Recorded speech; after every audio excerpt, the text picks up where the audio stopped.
ছোট বাচ্চাদের খানা খাওয়ানোর সময় কার্টুন নাটক দেখানোর বিধান কি? ছোট বাচ্চাদেরকে খানা খাওয়ানোর সময় মোবাইলে কার্টুন নাটক ইউটিউবে কিছু একটা চালায় দিতে হয় আজকাল, এছাড়া পোলাপান খানা খেতে চায় না। অথচ এগুলো যখন চালান তখন মিউজিক বাজে কি বাজে না? প্রায় বেশিরভাগই মিউজিক বাজে। যদি মিউজিক বাজে তাহলে সেগুলো দেখানো হারাম, জায়েজ নাই।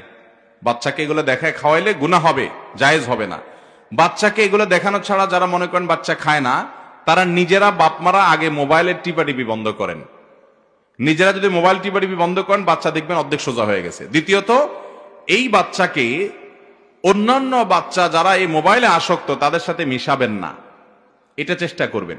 তৃতীয়ত, তার ভাই বোন বা অন্যরা মোবাইলের মধ্যে বুঁদ হয়ে পড়ে থাকা এরকম কোন দৃশ্য যেন সে দেখতে না পায়। সবাই যার যার পড়াশোনার কাজে ব্যস্ত থাকবে, তাহলে বাচ্চার মধ্যে এগুলো থাকবে না। চতুর্থত, এইরকম পরিস্থিতি হলে বাচ্চাকে প্রথম কয়দিন একটু কষ্ট হবে অভ্যাস করতে, কিন্তু আপনি যদি প্রতিজ্ঞা করেন না মোবাইল আমি তাকে দেব না, সে না খায় মরে যাবে না, একটু কষ্ট হবে, কিছুদিন পরে আস্তে আস্তে ঠিক হয়ে যাবে। বাচ্চা আমাদেরও আছে আলহামদুলিল্লাহ। কই আমরা মোবাইল দেখায় বাচ্চাকে খানা খাওয়াই না। কষ্ট হয়, কষ্ট হয়েছে একটা সময় হয়তো যে সে আশেপাশে দেখে একটু জ্বালাতন করতো, কিন্তু এক সময় ঠিক হয়ে গেছে। অতএব মা বাবার প্রতিজ্ঞা করতে হবে। এতে বাচ্চার চোখ নষ্ট হয়, মেধা নষ্ট হয়, ইমানের চেতনা নষ্ট হয়, সব